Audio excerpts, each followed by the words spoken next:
जय गुरुदेव। जय गुरुदेव। जय गुरुदेव भगवान की प्रभु का जय गुरुदेव। जय गुरुदेव।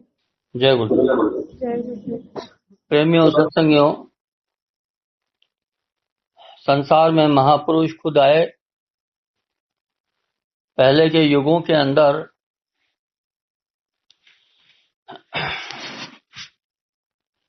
एक अलग व्यवस्था थी।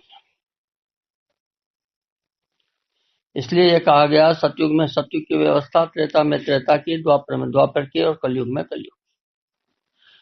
द्वापर की व्यवस्था आज काम नहीं कर सकती, त्रेता की व्यवस्था द्वापर में नहीं कर सकती, सतयुग की व्यवस्था त्रेता में काम नहीं कर सकती। युग के हिसाब से संसार की व्यवस्था चलती है।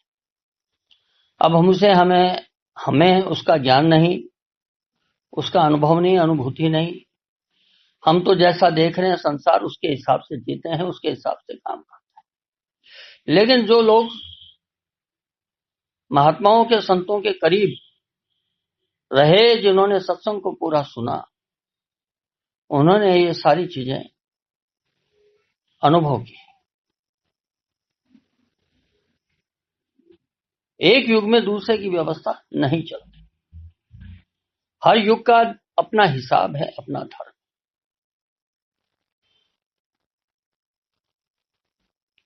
जब पहले व्यवस्था खराब होती थी संसार के अंदर, तो लोग देवताओं की पूजा करते थे, क्योंकि यही विधान बना हुआ था कि देवताओं की पूजा करो। तो देवता वरदान देते थे, चलो भाई आपकी ये तकलीफ है, ये कर लो, ये ठीक हो जाएगा। देवता प्रकट थे। जब संसार में लोग किसी भी देवता की पूजा विधि से करते थे, ऋषियों के पास जाते थे, उनसे पूछते थे, वो बताते थे कि ऐसा कर लो। वो जब करते थे तो देवता प्रकट होता था, सामने आता था। अब देखिए, दो व्यवस्था हो गई। पहली बात, लोगों को तकलीफ हुई, ऋषियों के पास जाते थे, ऋषि उपाय बताते थे, उस उपाय को अपनाते थे तो देवता प्रकट होता था। ये नहीं कि ऋषि ने सीधा दे दिया ऋषि के माध्यम से ही मिला। उपाय वही बताएंगे, आशीर्वाद भी देंगे, लेकिन विधि और पुरुषार्थ आपको करना है। वो करते थे, देवता प्रकट होते थे, वो बता देते भाई ठीक है, ठीक हो जाएगा जब। या और कुछ बताना हुआ कि आप ऐसा थोड़ा सा काम कर लो, तो वो भी बता के चले जाते थे। वो किया तो तकलीफ दूर हो जाती थी, ठीक हो जाती थी। बहुत वर्षों तक यही व्यवस्था संसार में चलती रही। अब देवता भी आशीर्वाद दे दे करके, वरदान दे दे करके देवता फंसने लग गए। किसी देवता ने कोई वचन किसी को दे दिया, किसी ने कोई वचन दे दिया, किसी ने कोई वचन दे दिया, वो फंस गए उस वचन में। लोग उसका दुरुपयोग करने लगे। राक्षस किनको बोला जाता था? राक्षस प्रवृत्ति के लोग, जिनमें ईर्ष्या, द्वेष और तमोगुण ज्यादा होता है, वो राक्षस प्रवृत्ति के लोग हैं। आपका भाव निर्मल नहीं, आप संसार के हित के बजाय अपना हित ज्यादा सोचता है, वो तामसिक प्रवृत्ति का व्यक्ति होता है, वह राक्षसी प्रवृत्ति कहलाती है। फिर उन्होंने अपने स्वार्थ के लिए ही, चाहे पशु की हिंसा करो, चाहे किसी की हिंसा करो, उनको कोई मतलब नहीं हुआ करता था, क्योंकि उनका संसार के बजाय अपना स्वार्थ ऊपर है। जब संसार के बजाय अपना स्वार्थ ऊपर है, तो वह तमोगुण, राक्षसी प्रवृत्ति हो गई। तो वो हिंसा करते थे, पशुओं की बलि चढ़ाते थे। तामसिक सिद्धियों को प्राप्त करने के लिए, तामसिक देवताओं को जगाने के लिए, उन्होंने वो विधि अलग तरीके से अपनाई, और फिर देवताओं को प्रसन्न करके उनको जो है अपने वशीभूत कर लिया। अब देवता बहुत सारे फंस गए। फिर संसार में कोई ऐसी बड़ी तकलीफ आई, लोग चिल्लाते, हाहाकार मचता था। वो प्रार्थना करते थे तो देवता सोचते थे अब क्या करें, देवताओं के भी बस के बाहर की चीज हो जाती। जब देवताओं के भी बस की बाहर हो गई और तब राक्षसों और देवताओं का भी बहुत बार युद्ध हुआ, तो देवता हार करके भाग जाते थे। फिर सारे देवता मिलकर के ऊपर में आसमान की तरफ देख करके प्रार्थना करते थे कि भाई हमारी रक्षा करो। पहले तो देवता खुद ही अपने आप को सब कुछ समझते थे, अब कितने बरस तो यही समझ चलती रही।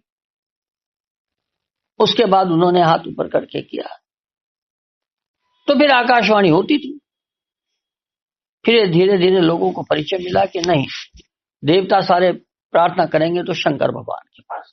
सबसे पहला स्थान शंकर भगवान का। तो शिव की उपासना होने लगी। लोग सोचते थे कि भाई हम क्यों देवताओं की पूजा करें, सीधा शिव को ही उपासना करेंगे। जब वो भी उनके पास जाते तो हमें क्या लेना देना, क्योंकि आदमी की सोच ऐसी ही है, सीधा। वो सोचता हम सीधा जाएंगे। धीरे धीरे शंकर भगवान भी इसी ढंग से लोग उनको भी वशीभूत करने लगे। बहुत तरह के आशीर्वाद शंकर भगवान ने किसी को क्या दे दिया, किसी ने किसी को क्या दे दिया। रावण तो उनको ही वशीभूत करने के लिए जो है वो माथे पे हाथ रख करके उनको कि इनको ही वशीभूत कर लो, इनको ही पत्थर का बना दो। तो ये सब चलता रहा संसार में।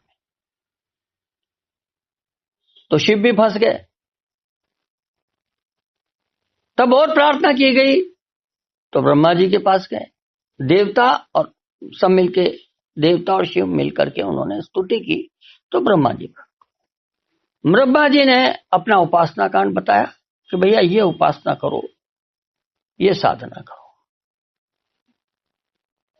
होता आखिर वही है सब, क्योंकि हमारी इच्छाएं बहुत प्रबल है।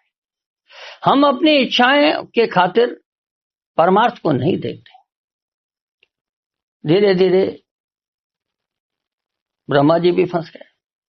और जब उनकी स्थिति से भी बाहर कोई पीड़ा और तकलीफ आ जाती थी, संसार में हाहाकार मचा है, कुछ और हो गया है, तो वो सोचते थे अब मैं क्या करूं। वो कहते थे मेरे भी बस की नहीं है, तो और प्रार्थना के ऊपर की तो उसके ऊपर विष्णु भगवान। तो समय समय पर विष्णु के अवतार होते रहे कि चलो भाई मैं संसार में आता हूं, मैं करता हूं कुछ। तो विष्णु भगवान के अवतार होते रहे। हमारे पुराणों में समय लिखा है, 12 अवतारों की कहानियां लिखी हैं। तो विष्णु किसी न किसी रूप में संसार में आकर के और उस दुख और तकलीफ को दूर करते थे, किसी न किसी को बहाना बना करके, किसी न किसी को निमित्त बना करके। जैसे हिरण्याकश्यप का वध किया तो कोई न कोई बहाना, किसी न किसी चीज का बहाना लेकर के, और विष्णु भगवान ये सब किया करते थे। और इसीलिए लोगों ने विष्णु को सबसे ऊपर मान लिया और ये समझ लिया कि ये इसके ऊपर कुछ नहीं है। और तीनों महादेवता ब्रह्मा विष्णु महेश, जो कि संसार के 3 त्रिलोकीनाथ बोलते हैं, तीनों लोकों के नाथ, ये संसार को लगातार चलाते थे। देवता इनके साथ जुड़ करके ये सब व्यवस्था चलती थी। जब त्रेता युग का अंत समय आया था, अंत का, तो रावण ने तीनों को फंसा दिया। ब्रह्मा विष्णु महेश तीनों फंस गए। और ये पूजा करते हैं शक्ति की, तो शक्ति को भी अपना उठा करके बांध करके रख दिया। मौत को बांध दिया, इसको बांध दिया, उसको बांध दिया। देवताओं को तो कैद खाने में डाल रखा था उसने। देवता उसकी मर्जी के बिना कोई भी करेगा तो मार देगा। तो चारों तरफ बड़ा हाहाकार हो गया। रावण की मर्जी, रावण से सब डरने लगे। तो रावण का बड़ा नाम हो गया कि भाई क्या करें इसका। अब रावण के राज में जितने राक्षस थे, हा हा हा हा, वो बड़े ठहाके लगा के ऋषियों की हत्याएं करने लगे। अरे तुम किस देवता की पूजा करते हो, रावण की पूजा करो। रावण से बड़ा कौन देवता आ गया। तुम क्या देवताओं की पूजा कर रहे, क्या ब्रह्मा विष्णु महेश की पूजा कर रहे। उनको तो वो उठा के रावण बंद कर देगा। तो ऋषियों की पूजा नहीं होती थी, ऋषि पूजा नहीं कर पाते थे, अपना यज्ञ नहीं कर पाते थे, अपनी साधना नहीं कर पाते थे, वो उनको मार देते थे। मार करके उनकी हड्डियों को चूरा कर लेते थे, उनकी हड्डियों को खा जाते थे। वो तो क्योंकि अहंकार इंसान का इतनी बड़ी दौलत है, इतनी बड़ी चीज है, उसके आगे कुछ नहीं। अज्ञान का सबसे बड़ा जन्मदाता अहंकार, अहंकार से अज्ञान जन्म लेता है, अहंकार से बुद्धि नाश होती है, बुद्धि का नाश होता है अहंकार। जहां अहंकार आया आप समझ लीजिए आपकी बुद्धि खत्म हो चुकी। वही अहंकार रावण में था। उसने किसी की नहीं सुनी। अपने राज्य के अंदर कोई सुंदर स्त्री भी दिख जाती थी तो उसको उठा लाता था, मनाता था। कितना बड़ा पापाचार है। राजा इसलिए थोड़ी होता है भाई, राजा के पास शक्ति है, राज है, तो वो तो उठा तो सकता ही है, लेकिन राजा जनता की रक्षा के लिए होता है, जनता का शोषण करने के लिए राजा नहीं होता। तब ऋषियों की शक्ति खत्म, ब्रह्मा विष्णु महेश की शक्ति खत्म, सब हाहाकार हो गया, चारों तरफ हाहाकार मचने लगे, देवता रोने लगे, सब चारों तरफ। बरस कितने बरस चला ये? एक दो दिन की बात थोड़ी है जो चला, बरसों चलता रहा। तब राम का सबने जब पुकार करी तो भगवान राम का अंदर से केवल ऋषियों को सुनाई दिया और किसी को सुनाई नहीं दिया कि मैं इस धरती पर राम के रूप में आऊंगा दशरथ के यहां। तब सारे ऋषियों को यह पता लगा कि भाई इन सब के ऊपर भी कोई राम है। इसके पहले किसको पता था? इसके पहले तो कुछ मालूम नहीं था। तो समय समय की बात होती है भाई, व्यवस्था बदलती है, जैसे जैसे प्रकृति में परिवर्तन होता है, प्रकृति में समस्याएं होती हैं, व्यवस्था बदल जाती है, संकल्प बदल जाते हैं। तब राम ने जन्म लिया। राम की कहानी सबको पता है। राम की पत्नी बहुत सुंदर, सीता बहुत सुंदर। शूर्पणखा ने जाके बहका दिया रावण को, तो उसको उठा ला, सारी जिंदगी भर आराम करेगा, क्या स्त्रियों की तरफ देखता है? तेरे को पता ही नहीं कि स्त्री कितनी सुंदर और कैसी होती है। आ गया रावण बहकावे में, उठा लाया उसको। और इसलिए कहावत चली थी, विनाश काले विपरीत बुद्धि। विनाश का समय आता है तब इंसान की बुद्धि उल्टा चलने लगती है, उसको कहते हैं विनाश काले विपरीत बुद्धि।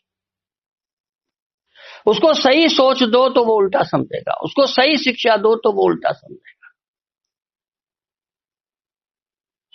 रावण के हितैषी भी जब रावण को शिक्षा देने आते थे तो वो कहता था कि तू मेरे को ऐसी शिक्षा क्यों दे रहा है?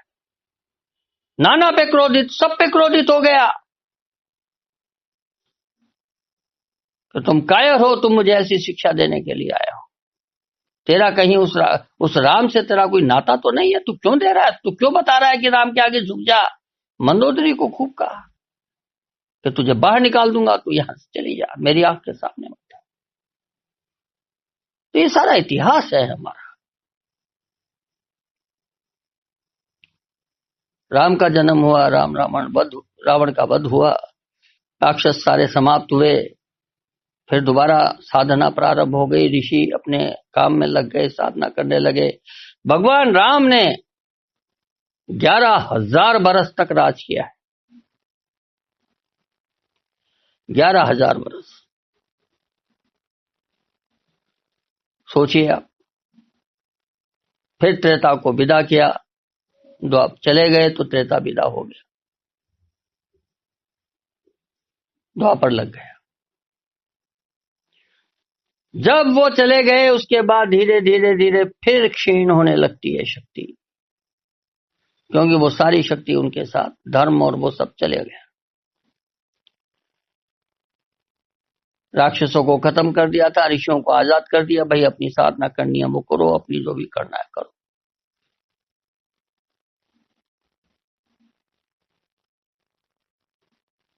11,000 बरस तक ये सब बिल्कुल शांति से चलता रहा।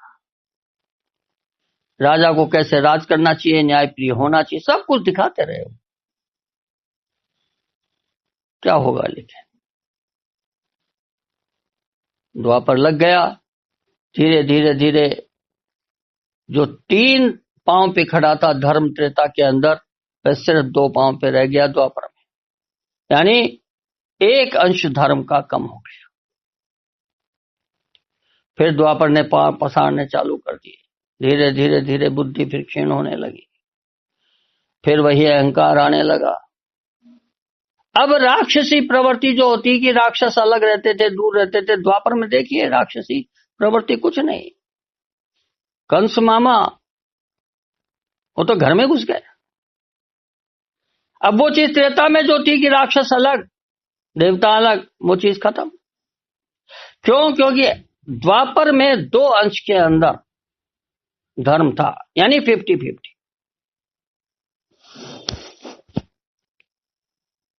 आधा आधा। हर इंसान में आधा धर्म और आधा आधा पाप। तो परिवार में घुस गए सब।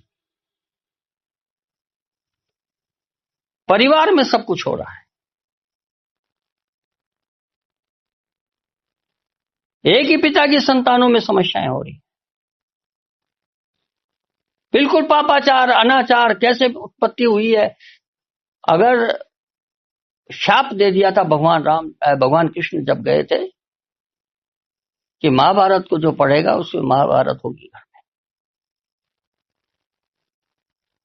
इसलिए महाभारत हमारे यहां घरों में नहीं है। रामायण है, महाभारत नहीं है। महाभारत को पढ़ा भी नहीं जाता, वरना उसकी बुद्धि भ्रष्ट हो जाएगी। बहुत बुद्धि भ्रष्ट हो जाएगी कि ये क्या हो रहा है, ये क्या चल रहा है, ये कौन सा धर्म है। क्योंकि जो हो रहा था वो जो रामायण महाभारत में लिखा गया, तो इंसान अगर पूरा पढ़ेगा तो बुद्धि भ्रष्ट हो जाएगी। क्योंकि अधर्म ने पैर पसार लिए, धर्म खत्म हुआ। ऋषियों का लोग अपमान करने लगे। भगवान कृष्ण के पुत्र ने अपमान किया था विश्वामित्र का। ऋषियों का अपमान होने लगा, महात्माओं का अपमान होने लगा।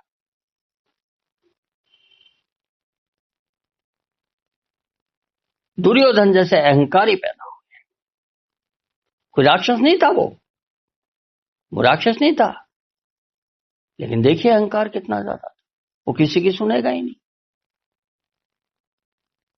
भगवान कृष्ण की भी नहीं सुनेगा, किसी की नहीं सुनेगा। कोई रावण अलग से नहीं था, घर में ही रावण थे सब। किसी को वादे में फंसा दिया, किसी को किस में फंसा दिया। चल अपने जुआ खेलते हैं, जुआ खेलने बैठ गए, घर में ही जुआ खेल रहे हैं। पत्नी को दाव पे लगा दे, लगा दाव पे, हार गई तेरी पत्नी, चल अब मेरी पत्नी होगी, इसको मेरी गोद में बैठा। बताइए ये इससे बड़ा क्या पाप होगा, इससे बड़ा क्या अधर्म होगा, मुझे बताओ जरा। ये द्वापर के एंड का सीन। बड़ा हाहाकार मचा था जब द्वापर में, जब कंस और ये सब जितने राक्षस थे, जितने थे, ये सब अत्याचार करने लगे। तब भगवान कृष्ण का जन्म हुआ। तो रुका थोड़ी था पाप, बढ़ता ही गया, क्योंकि उनको विनाश करना था। प्रकृति का आदेश था कि इनके पास बहुत सिद्धियां शक्तियां हो गई हैं, इन सब को समेट करके, इनकी विद्याओं को सबको समेट करके बंद कर देना और इन सबको मार के खत्म कर देना। ये तो आदेश था, सीधा आदेश था भगवान कृष्ण कि आपको ये काम करना है। जो अवतारी शक्ति आती है ऊपर से फरमान लेके आती है कि उसको क्या करना है, और वो अपने लक्ष्य का पक्का होता है, चाहे कोई हो।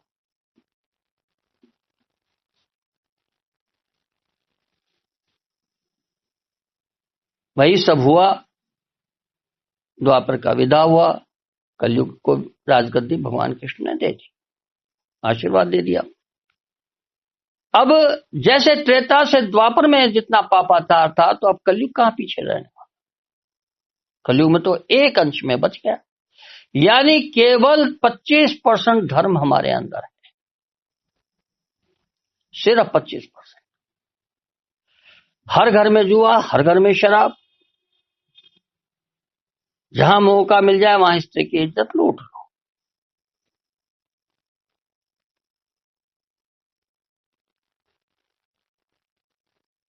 रिश्ते नाते खत्म, कोई सीमा नहीं रही कि हम किसी मर्यादा का पालना करें, किसी और चीज की पालना करें। ये कलयुग, ये कलयुग। न मां है, न भाई है, न कुछ है, न बहन है, न कुछ है। रिश्ते नाते जीरो हो गए। 25% धर्म है। जहां धर्म थोड़ा सा ज्यादा है वो आदमी धर्मात्मा कहलाता है। जिसमें 35% भी आ गया तो वो ज्यादा हो गया। कलयुग के हिसाब से तो 25% है।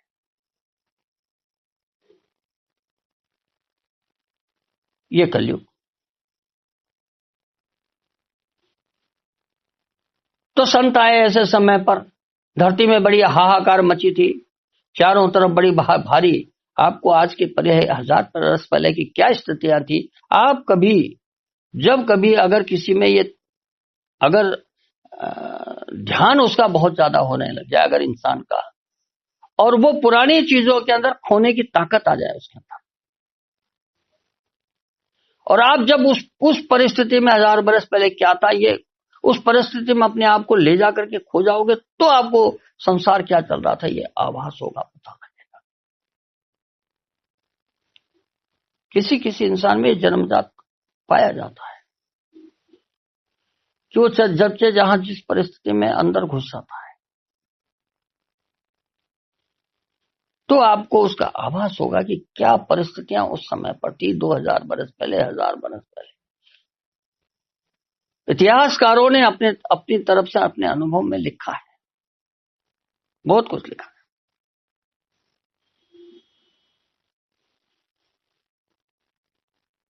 तब चारों तरफ पापाचार फैल रहा था, कोई सीमा नहीं। राजा लुटेरे होते थे, लूट लिया, इसको लूटा, उसको लूटा, क्योंकि जिसके पास ताकत है वो बड़ा। शक्ति का दुरुपयोग, और शक्ति में अहंकार होता है, ज्ञान नहीं। जिस शक्ति में अहंकार की जगह ज्ञान है वो महात्मा, वो फिर अलग हो गया। ऐसे लोग बहुत कम, ऐसे राजा बहुत कम। शक्ति के साथ अहंकार और अज्ञान। अहंकार में अज्ञान है ही है, अविवेक है ही है। शक्ति से अहंकार, और अहंकार से अविवेक, अज्ञान, और उसके बाद अज्ञान में वो पाप करेगा ही करेगा। ये तो पूरी चेन है।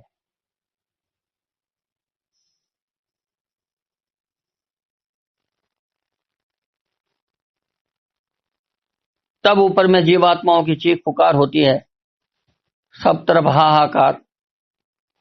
तब संतों, जो गुप्त संत होते थे, उन्होंने खबर दी उधर कि भाई राम आके कर गए, कृष्ण आके कर गए। कृष्ण जो आए थे वो प्रकृति के निचले छोर से, ब्रह्म के ऊपर से।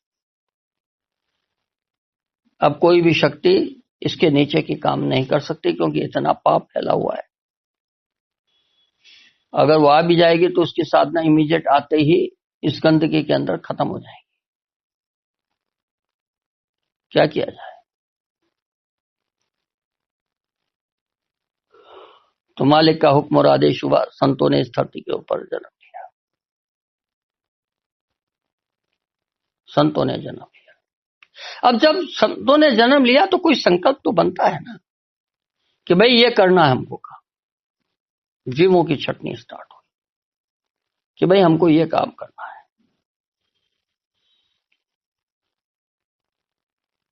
तो संतों ने विचार किया कि भाई इस युग को समेटा जाए।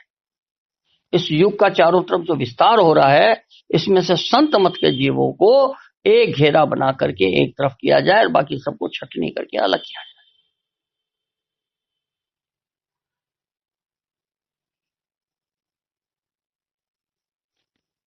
तो इसके लिए बड़ी भारी तैयारी की। कैसे हुई? अब काल ने वादा ले रखा है, क्योंकि उधर से कोई भी शक्ति जन्म लेती है तो पहले पहले काल भगवान बीच में ही पड़ता है।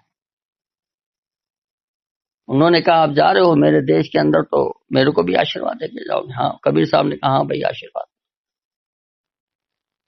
तो उन्होंने वचन ले लिए कि आप मेरी सिद्धियों का प्रयोग नहीं करोगे, बोले मेरी शक्ति का प्रयोग नहीं करोगे कि नहीं करेंगे। इसलिए संत मत के अंदर वो प्रकट सिद्धि शक्तियां जो काल में होती है वो नहीं काम में ली जाती।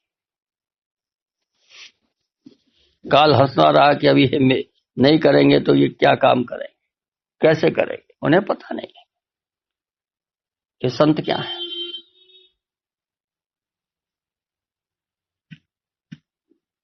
तो बड़े ये संत मत के अंदर क्या हुआ, कैसे प्रकट हुए, कैसे क्या हुआ, काल से क्या बातें हुई, ये सब अलग विधान है। तो विधान बन गया, संतों ने उसी के अनुरूप काम किया। फिर मालिक के पास गुहार लगाई गई कि भाई संत तो आते रहेंगे लेकिन ये संसार कैसे बदलेगा। तब वहां मालिक ने एक मेरी शक्ति को इस धरती पर लेके जाओ।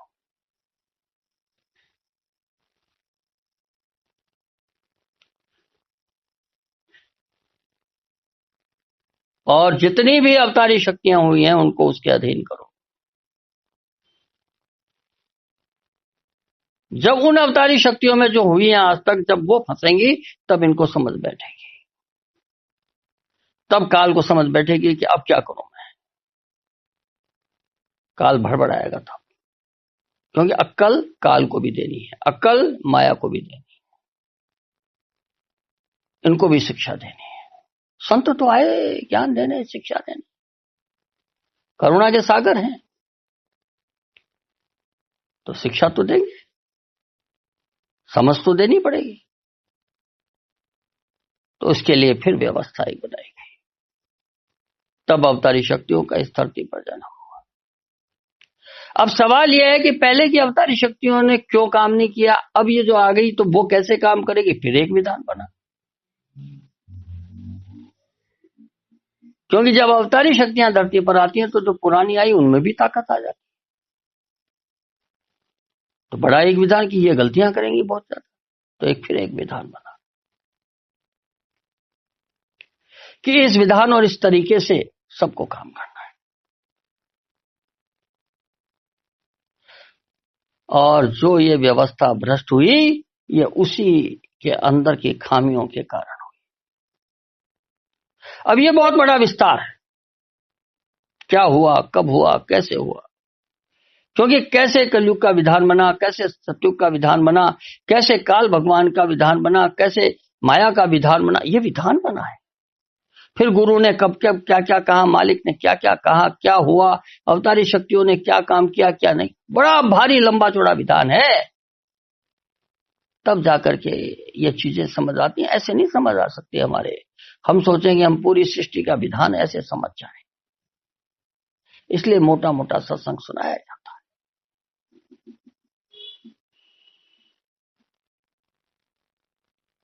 इस संगत को मालिक ने सींचा, तैयार किया और ये बताया कि इस संगत में बहुत सारी शक्तियां हैं।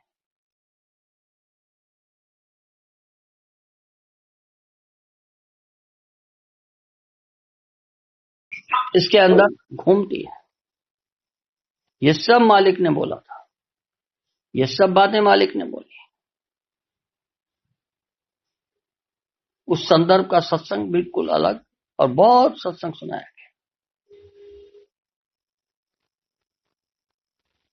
और ये भी बहुत कुछ बताया गया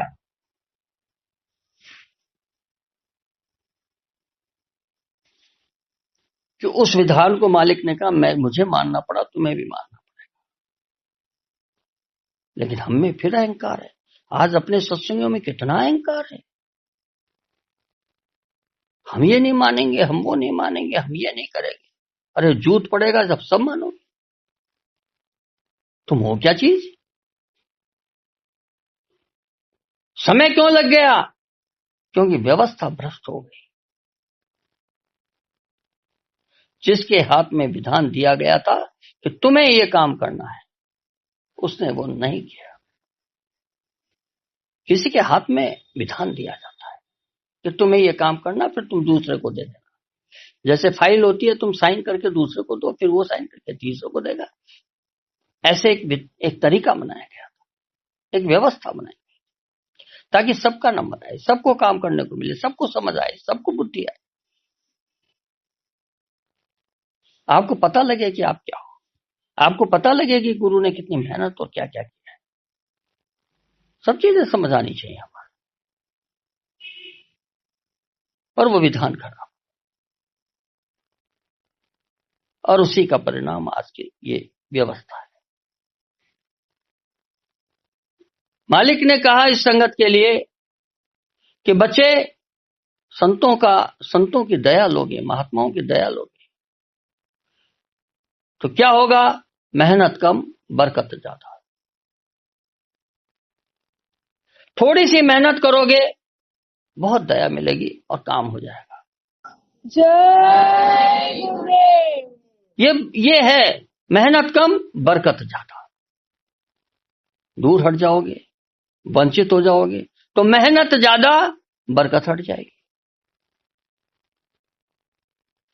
कमाते रहो, कितना भी कमाओ पूरा नहीं पड़ेगा।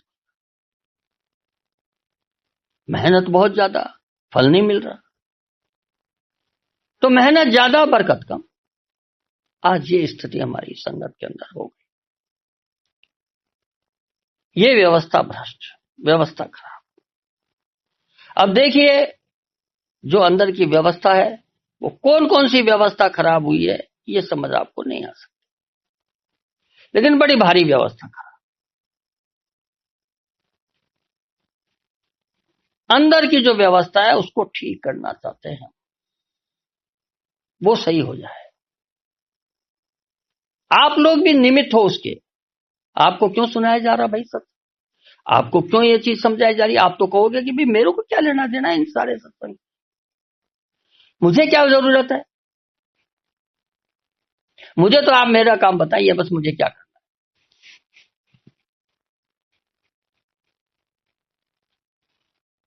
तो भैया तुम कोई वीआईपी तो तुम्हारा काम बता देंगे, तुम ये कर लो। सत्संग क्यों सुनाया जाता है? पर हमारी स्वार्थ बुद्धि के कारण, छोटी सोच के कारण, हम इस ढंग की बुद्धि को अपनाते हैं। क्या हमें क्या लेना देना?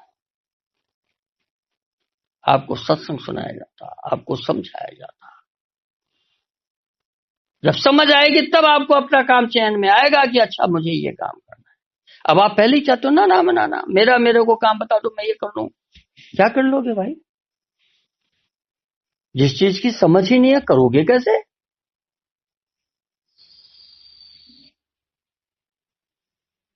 आपकी बुद्धि को चमकाने के लिए, आपकी बुद्धि में विवेक जागृत करने के लिए सत्संग सुनाया जाता है। सत्संग को तरीके से हम सुनना नहीं चाहते। सत्संग में हम अपनी मर्जी की चीजें छांटते हैं।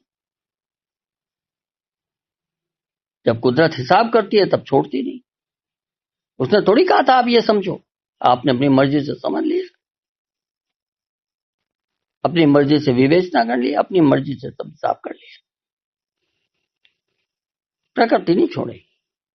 प्रकृति जब हिसाब करती है छोड़ती नहीं, किसको नहीं बख्शती। आप महाभारत के समय में देखो, भगवान कृष्ण एक एक को बोल बोल के कि देख उस वक्त तूने ये अपराध किया था, उस वक्त तूने ये बोला था, उस वक्त तूने ये कहा था, इस कर्म का ये फल, और तब मारा। यही तो बात, प्रकृति तो बोल के बता के करेगी।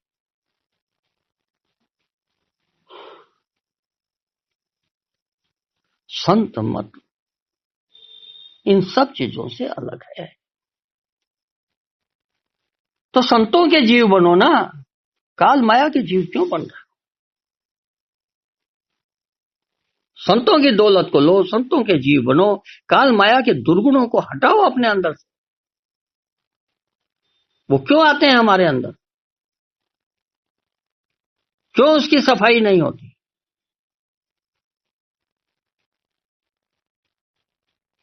हम बहुत सोचते हैं हमारे भाव सही है, हमारे भाव सही है, हमारे ये सही है। हम जानते ही नहीं कि कहाँ गलतियां होती हैं हमसे। ये स्वार्थ बुद्धि सबसे खराब। तो प्रेमियों, सत्संगियों, संत समागम हरि मिलन दुर्लभ जग के माहे, बहुत बार कही गई ये बात। लेकिन संतों को अगर हम ना समझेंगे, उनके दिए हुए मार्गदर्शन, उनके दिए हुए ज्ञान को हम समझना चाहते, हम सत्संग सुनते हैं, इधर सुना इधर निकाला और चलते। जब तक हम शब्दों की पकड़ नहीं करेंगे, जब तक हम बातों के निचोड़ को नहीं समझेंगे, अपने जीवन में नहीं धारण करेंगे, आपका कर्म आपके माथे और समय विनाश का नष्ट हो जाएगा। वो फिर आपको भुगतना पड़ता है। संतों की दया हमेशा आपके बनी रहती है। फर्क इतना सा है कि आप उस संतों की दया को अंदर में अनुभव करो। संत मत के जीव बनो, काल और माया के जीव मत बनो। काल के बिना संसार नहीं चलता, लेकिन काल का उतना अंश जितना संसार में आवश्यक उतना अपने अंदर में लो। माया जो निर्मल है उसको अपने अंदर में लो, जो दुष्ट माया है उसको मत लो। तो ये चीज समझने की हमारी है, तो हम संतों के जीव बनेंगे। संतों की शिक्षा को ग्रहण करो, संतों के प्रवचनों को ग्रहण करो, संतों के वचनों को मानो।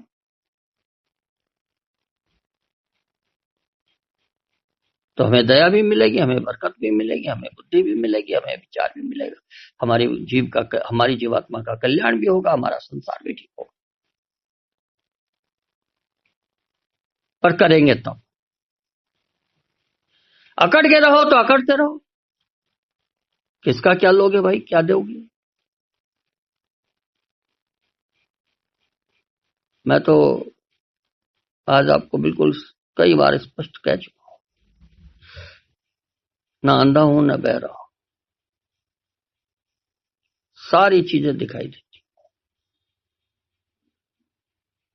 जो व्यवस्था थी वो भी देखते हैं, जो गुरु ने संकल्प किया वो भी देखते हैं, जो अवतारी शक्तियों की व्यवस्था है वो भी देखते हैं, कहां से गड़बड़ हुई ये भी दिखाई देता है। सब, कोई छुपी नहीं रहती कोई चीज। ये बात समझ लीजिए। तो ये चीजें हमको सब चीजें समझनी चाहिए और अपने आप को उस रूप में ढालिए। अपने आप को उस रूप में ढालेंगे तो दया और बरकत अपनी जगह पर वो आपका साथ।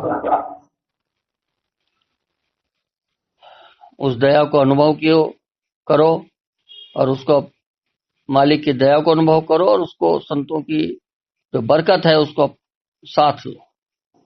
जय गुरुदेव। तब आपको जीवन में कुछ मिलेगा।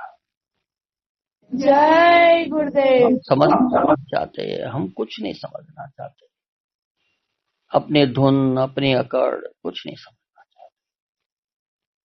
बहुत सत्संगियों की अजीब स्थिति है, बहुत सत्संग। बोलिए जय गुरुदेव। जय गुरुदेव। जय गुरुदेव। नाम किसका? प्रभु का। प्रभु का पावन नाम।